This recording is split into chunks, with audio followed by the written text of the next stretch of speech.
Usap-usapan ngayon sa Maling Isabela ang nahuling ahas ng isang residente kasi laking gulat po niya na makitang may paa yung pong ahas. Ano po?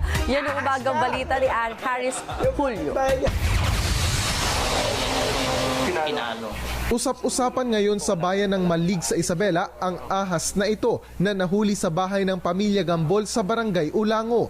Naglilinis ng bahay noon si Noberto nang mapansin daw nila ang ahas sa sahig. Nung una akala ko po tali. Nung hawakan ko po sana gumalaw. Sumuot sa karton ang ahas kaya mabilis nila itong napatay. Pero namangha si Noberto nang mapansin na parang may mga paa ang ahas. Tatapon na sana namin pero napansin namin may paa.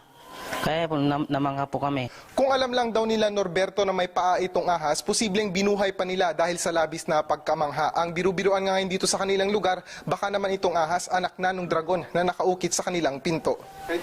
May kanya-kanyang paniniwala ang kanilang mga kapitbahay. Sabi nila, swerte daw. Dan tungag parang nakakaskas daw na. Para kay Lolo Anacleto, posibleng senyales ito na malapit ng magunaw ang mundo. Paliwanag ng isang forestry specialist, bunga ng genetic mutation ang nangyari sa ahas. Dito na siya sabi, mutant na rin. Iprineserba na ng pamilya Gambol ang kakaibang ahas.